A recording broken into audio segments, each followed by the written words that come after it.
Hello, dear viewers, and welcome back again to Good Morning Kuwait. Now, each year, on the 9th of September, the world appreciates Kuwait being the center of Humanitarian Day and focuses on the theme of bringing together partners from across the humanitarian system to advocate for the survival, well-being, and dignity of people affected by the crisis and for the safety and security of aid workers. Now, Kuwait has always been in the forefront of the humanitarian and development assistance around the world, the support provided by the government of the state of Kuwait to elevate the suffering of the humanitarian crisis around the world has been visible internationally with the recent support Kuwait has been providing to many countries directly. So let's welcome Mazen Aboulhosn, Chief of Mission International Organization for Migration, IOM, UN Migration. And hello and welcome to the show. And how are you? Good morning, and thank you for hosting me. And Ramadan Mubarak. And Ramadan Mubarak to you too. So we have a question for you. So we are hearing a lot about growing humanitarian crisis around the world. From the IOM's perspective, what are the most urgent global humanitarian needs today? In fact, the humanitarian needs have been increasing in 2025, unfortunately.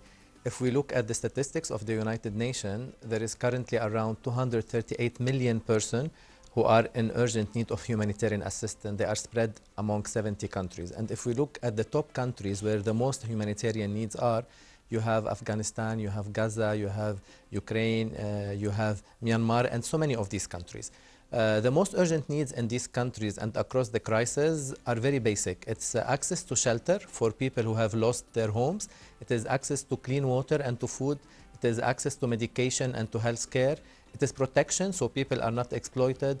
And also it's safe return for those who want to return back to their homes. So as International Organization for Migration, because we are in so many countries, we have assessed these needs and then we are tailoring programs to address the needs, and we included all our program in a global appeal that we have launched in the beginning of the year to reach more than 40 million around the world, 40 million persons. Well, first of all, I want to thank you and congratulate you for such an achievement. And we want to tell you that all of your works are not gone unseen. Everyone sees what you do in the world, and we do thank you for all of that. And on that topic, what are the latest or the greatest achievements of the IOM in 2025? If we look at 2025, and then because we are across more than 170 countries around the world, I think I can categorize the achievement into three big ones. The first one is providing humanitarian assistance for millions of people around the world. And here I'm talking about countries that have been affected either by crisis, by conflict, or by natural disaster. Because we are also seeing a lot of climate-induced displacement, so many people are in need of assistance. The second big achievement is providing solution to displacement, and here I'm referring to providing for people a new way to life by providing them livelihood assistance. And the third one is working with government and country to find a solution and address the consequences of displacement by providing capacity building, by building the system for these countries so they are able to address. So if I want to summarize it, I think our achievement was mainly working on two levels. First level, working and assisting the country to deal with displacement and labor mobility or mobility in general. And the second one is helping millions of people to save their lives, to recover from the crisis, but also to rebuild their life and to live in dignity. All right. So you launched an Islamic philanthropy fund for the viewers who may not know or not be familiar with it. What is the IPF exactly? So the IPF, or the Islamic Philanthropy Fund, as you mentioned, is an initiative that we have launched in the beginning of 2025 to mobilize zakat and sadaqah so people can provide their zakat and sadaqah to millions of displaced people around the world. We have launched it in 2025 and then we have seen plenty of people who are interested on that because we have seen that so many people would like to provide sadaqah or zakat and then they want to know a trusted partner to do so. So that's why we, for this year, for 2026, we are focusing on 5 countries where people can provide their zakat. Mainly, we are focusing on Gaza, we are focusing on Bangladesh, we are focusing on Yemen, on Sudan. And if people want to go to other countries as well, we have developed a website. It's called zakat.iom.int, where they can go inside, they can understand better the program, they can check the stories of people around the world, those who are in need, and then they can decide to which people or to which family or to which country they want their zakat to go. Yeah, you know, it's interesting because people always wanted a certified place because they keep on worrying about where their money goes and come. And it's wonderful that you actually opened this last year and that it is actually still ongoing. Being a certified place does ensure for people to know to where their money is going and where exactly it's being spent on. Absolutely, and this was something very important for us. That's why we have developed plenty of answers on the website why they need to trust us as organization. And I think there are few factors why they need to trust us. First of all, because we are mandated to protect so many people who are displaced around the world, to provide them assistance. Second, we have been in the field for more than 75 years, so we have the experience to provide impactful humanitarian assistance. And third, because the zakat program that we have established is backed by the Islamic principles, and we have an Islamic advisory board that ensuring that all the zakat is going 100% to the people that we are supporting. Very true.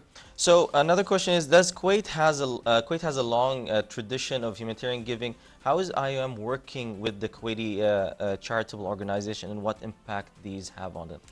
Well, our work with the government of Kuwait, either through the Ministry of Foreign Affairs or Kuwait Fund for Arabic Development, have been tremendous throughout the year.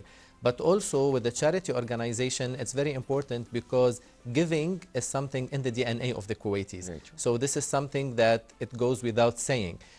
We have been discussing with many charity organizations how we can join effort together in order to make sure that our presence in the field is coordinated, but also reaching those who are in need in several areas, especially that we have so many charity from Kuwait who are working in the same area where we are. So we are always meeting with them and trying to find a way where we can collaborate for a better impact for those who are in need. Right.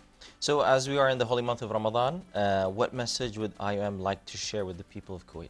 First of all, Ramadan Mubarak to everyone. We wish that this Ramadan will be a blissful and a peaceful month to everyone.